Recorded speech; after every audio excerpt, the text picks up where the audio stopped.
দেখো আজ আমরা সেন্টেন্স বা বাক্য নিয়ে আলোচনা করব। ঠিক আছে, তো সেন্টেন্স বা বাক্য নিয়ে আমাদের ক্লাসটা আজ আলোচনা করা হবে। তো সেন্টেন্স কাকে বলে সেটা জেনে নাও। A sentence is a group of words giving a complete sense. মানে যখন কতকগুলো শব্দ সমষ্টি একটা সম্পূর্ণ অর্থ প্রকাশ করে তাকে আমরা বলা হয়, সেই শব্দ সমষ্টিকে আমরা বলি সেন্টেন্স বা বাক্য। তাহলে একটা গ্রুপ অফ ওয়ার্ডস যখন একটা কমপ্লিট সেন্স এক্সপ্রেস করবে সেটাকেই আমরা বাক্য বলি। যেমন দেখো এখানে আমি একটা এক্সাম্পল লিখেছি, Aritra reads in class 3। Aritra class 3-তে পড়ে। দেখো এই যে অরিত্রা রিডস ইন ক্লাস 3 এগুলো এক একটা ওয়ার্ড। তাহলে এই যে গ্রুপ অফ ওয়ার্ডসগুলো একটা কি কমপ্লিট সেন্স প্রকাশ করছে যে অরিত্রা ক্লাস 3-তে পড়ে, তাই এটাকে একটা সেন্টেন্স বলা হয়। এবার দেখো এই সেন্টেন্সগুলোকে প্রধানত 5টা ভাগে ভাগ করা যায়। তা সেন্টেন্সগুলোকে কটা ভাগে ভাগ করা যায় বললাম, দেয়ার 5 টাইপস।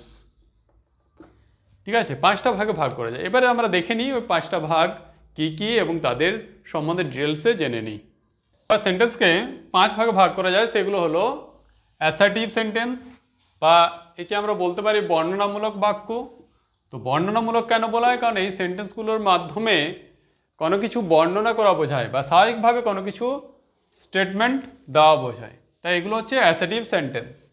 যেমন দেখো, হি গোজ টু স্কুল, সে স্কুলে যায়। দেখো সাধারণভাবে এটা বর্ণনা, he goes to school, I know him, হ্যাঁ, হি ইজ রাইটিং নাও, এগুলো সমস্তই হচ্ছে সাধারণভাবে বর্ণনা। বা the sun rises in the east, হ্যাঁ, বা দেখো আই ডোন্ট নো হিম, আমি তাকে জানি না, সেটাও কিন্তু অ্যাসার্টিভ সেন্টেন্স। এবারে এই যে সেন্টেন্সের ভাগগুলো এগুলোকে দুটো ভাগে ভাগ করা যেতে পারে। একটা হচ্ছে অ্যাফার্মেটিভ, এগুলো আগে বলেছিলাম আমরা, অ্যাফার্মেটিভ। আরেকটা পার্ট হচ্ছে নেগেটিভ।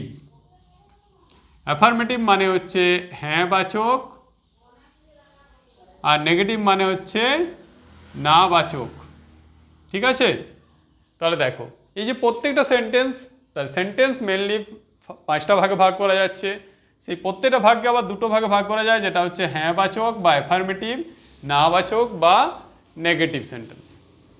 এই যে ক্লাসটা সেন্টেন্সের এই ভাগগুলো তোমাদেরকে জানানোর মেন কারণ হচ্ছে আমরা এরপর ন্যাশন চেঞ্জের যে ক্লাস সেগুলো তোমাদের শুরু করব। তো ন্যাশন চেঞ্জ শিখতে গেলে তোমাদেরকে প্রথমে সেন্টেন্সগুলো জানতে হবে এবং প্রত্যেকটা সেন্টেন্সের যে ডিফারেন্ট রুলস সেগুলো তোমাদেরকে জানাতে হবে।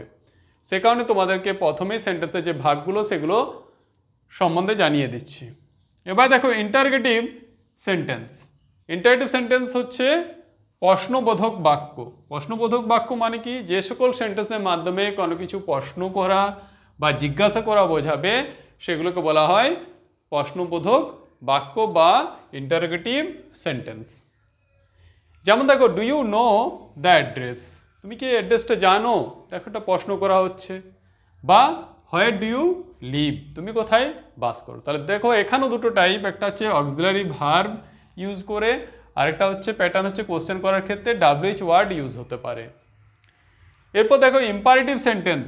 ইম্পারেটিভ সেন্টেন্স মানে হচ্ছে যে সকল সেন্টেন্সের মাধ্যমে কোনো কিছু, এটাকে বলা যেতে পারে অনুজ্ঞাসূচক বাক্য, যেটার যে সেন্টেন্সের মাধ্যমে কোনো কিছু আদেশ, উপদেশ বা অনুরোধ করা বোঝাবে সেটাকে বলা হয়, সেই সেন্টেন্সগুলোকে বলা হবে ইম্পারেটিভ সেন্টেন্সেস, বা আদেশ, উপদেশ বা অনুরোধমূলক বাক্য বা অনুজ্ঞাসূচক বাক্য। যেমন দেখো, কাম হিয়ার, এখানে এসো, এটাও হচ্ছে একটা ইম্পারেটিভ সেন্টেন্স। বা do not run in the sun, মানে রৌদ্রে দৌড়িও না, দেখো এটা একটা উপদেশ দেওয়া হচ্ছে, তাই না? তাহলে এই যে আদেশ, উপদেশ বা অনুরোধমূলক বাক্য বোঝালে সেটা কি হবে? Imperative sentence. পরটা দেখো অপটেটিভ সেন্টেন্স। অপটেটিভ মানে হচ্ছে যে সকল বাক্যের মাধ্যমে কোনো কিছু প্রার্থনা করা বা কোনো আমাদের মনের ইচ্ছা বোঝাবে সেটাকে বলা হয় অপটেটিভ সেন্টেন্স, বা এটাকে বলতে পারি প্রার্থনাসূচক বাক্য বা ইচ্ছাবোধক বাক্য।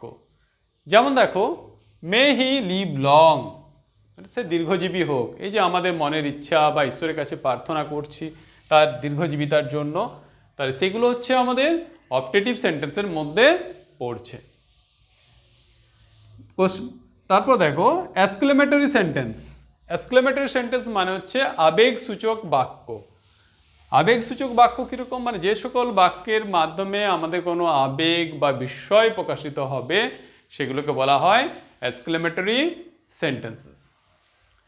যেমন দেখো, alas he is no more, ঠিক আছে, হোয়াট এ বিউটিফুল বার্ড, এগুলো সমস্তই হচ্ছে এক্সক্লেমেটরি সেন্টেন্স, কারণ এই বাক্যগুলোর মাধ্যমে আমাদের কোনো আবেগ বা বিস্ময় প্রকাশিত হচ্ছে। তাহলে তোমরা জেনে রাখো যে সেন্টেন্স কি না, সেন্টেন্স হচ্ছে a group of words giving a complete meaning, ঠিক আছে, মিনিং বলা যেতে পারে বা কমপ্লিট সেন্স বলা যেতে পারে।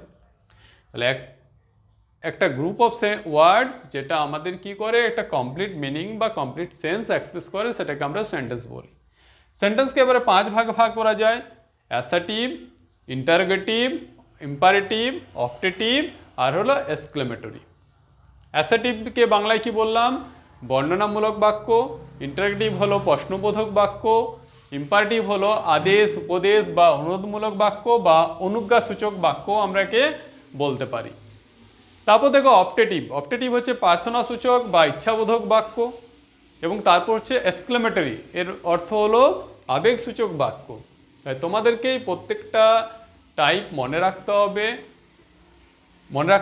এবং আরেকটা জিনিস যেটা বললাম, এই সেন্টেন্সগুলোকে দুটো ভাগে ভাগ করা যায়, একটা হচ্ছে অ্যাফার্মেটিভ বা হ্যাঁ বাচক, আর একটা হচ্ছে নেগেটিভ বা না বাচক বাক্যে, ঠিক আছে। এই যে সেন্টেন্সের ক্লাসটা তোমাদেরকে ভালোভাবে জানতে হবে, এটা পরবর্তীতে আমরা যখন ন্যাশন চেঞ্জ করাবো বা ডাইরেক্ট স্পিচ থেকে ইনডাইরেক্ট স্পিচে কনভার্ট বা ট্রান্সফরমেশন শেখাবো, সেক্ষেত্রে এই প্রত্যেকটা সেন্টেন্সের ডিফারেন্ট যে রুলসগুলো আছে সেগুলো নিয়ে তোমাদের সাথে আলোচনা করব। তাহলে আজ এই পর্যন্তই।